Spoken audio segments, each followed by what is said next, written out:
This is the review for Transformers Generations, War for Cybertron, Cybertronian Bumblebee. And off the bat, I'm just going to say it. Looking at this figure on the peg at Toys R Us, I thought to myself, man, do I really want to pick this up? Because I am just not feeling the mold on this guy. But, you know, I am committed to the entire Generations line, so I picked him up anyway. And my thoughts haven't changed. I mean, this vehicle mode, I mean, it's a cool vehicle mode, I'll give it that. I mean, it is a futuristic speedster in the you know, sort of bumblebee color, you know, blue. I mean, not blue. What am I saying? Black and yellow, and it looks like a bumblebee. I have to say, like the previous, like all the Generations figures, this one has great detail. It's hard to make it out, but these black windows here are actually transparent, and you can see somewhat of his insides. Same with the back side too. Again, hard to make out, especially in my terrible lighting, but that is actually transparent. There we go, there's some there. Again, these wheels are pretty cool too. They're just black, but there's a sort of magenta-ish red surrounding them that's also transparent, and I like that. I love it when things are transparent. The front end looked nice. I mean, like, when you look at it from this angle, I think it looks pretty cool. I mean, I like these sort of angular fenders that come there. And even when you turn it like this, I think it looks pretty good.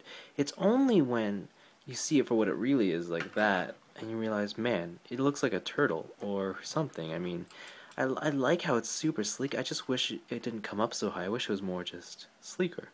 It comes with this huge hump right here, and I don't like it. It reminds me of like a hatchback, and not that I have something against hatchback cars, it's just on this it doesn't look good at all. I mean, it starts so nice here and then just turns into this. And I mean, even the back end, these taillights, I know they're angled on purpose so they look cooler, but again, it doesn't work for me. Anyways, let's see. Let's get him into robot mode and see if he can win me over there. So first thing, you just take these off. Oh, sounds like something's breaking. There you go. Next thing you do is pull the legs out, and then just attach the chest here to this sort of midsection. Just clips in. The legs here are cool. They are actually in here.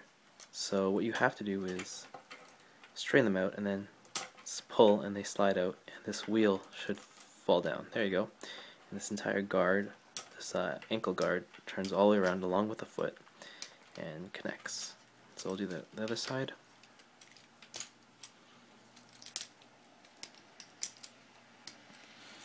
And he's got his legs. Perfect.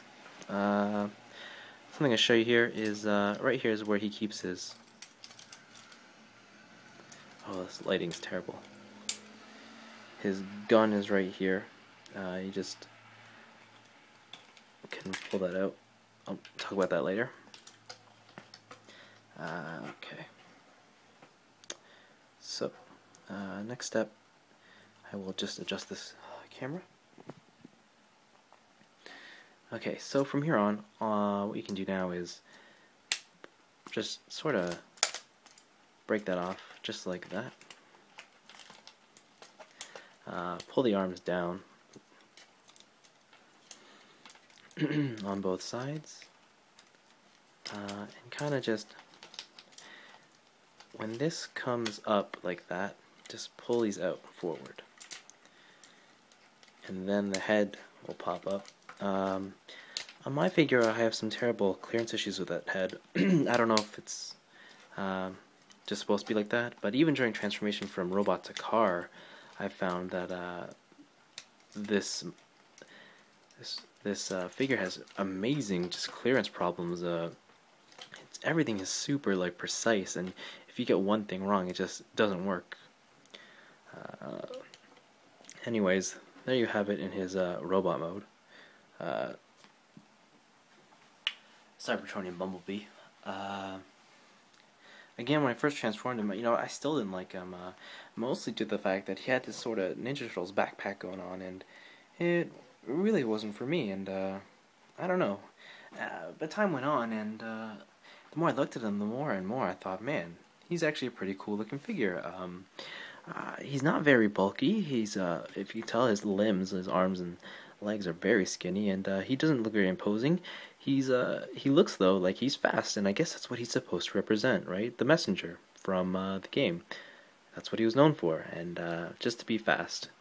And clearly, it looks like he was fast. Again, like generation figures, they always have some great detail. This head, for example, it's a very nice looking head. The horns and everything, just a little grooves on the side, and his blue eyes, those blue eyes just pop. I mean, they're great. Again, that his whole chest plate, the front of the car that I like so much, is great. I love all these black triangular accents too, just here, and even when you turn him around, like, because he's mostly this black and yellow thing, he looks like he has this cool design, like this thing here, and even his legs that come down straight and then are surrounded by yellow look awesome. But yeah, in terms of weaponry, he has these energon blades, these pink things. They just come out like that, one on each side.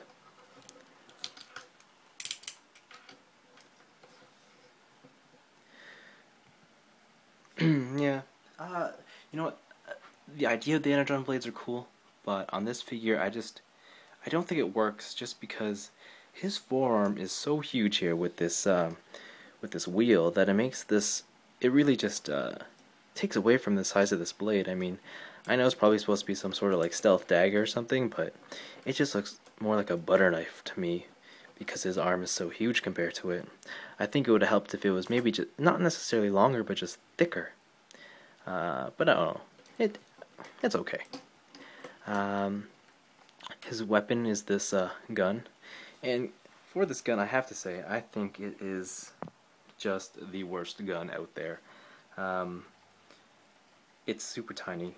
It looks like a cross between a larva, caterpillar, and a cocoon. And the only reason you can call it a gun is because it has a hole in this end and a handle here, but it doesn't have a trigger. So, I mean, who even knows what it is? But I mean, it is his only weapon. Before I attach it to, or before I make him hold it, I gotta say, one thing I didn't like about this figure was his hand position. Because his forearm is sort of this angled, triangular method, his hand will always look like it's pulling in, and because of that, to hold the gun correctly, according to how his hand is, he'll always hold the gun like this, right? Because that's how his hand has it. But obviously that looks really stupid, so you put it straight. But then if you do that doesn't look like he's even holding it at all. He just, I mean, it's weird. It's I don't know. It's one of those little things that bug me, but yeah. I mean, it's not a make or break type of thing, but it is an annoyance in my books. There you go. Some comparisons. Here he is with the Generations Thrust. And you can tell if Thrust wants to stand. He is bigger than Thrust. He is actually bigger by an entire head, I think, if it weren't for that cone. But I mean, body size and leg-wise, Bumblebee is the bigger figure. So I mean, he is a rather big deluxe.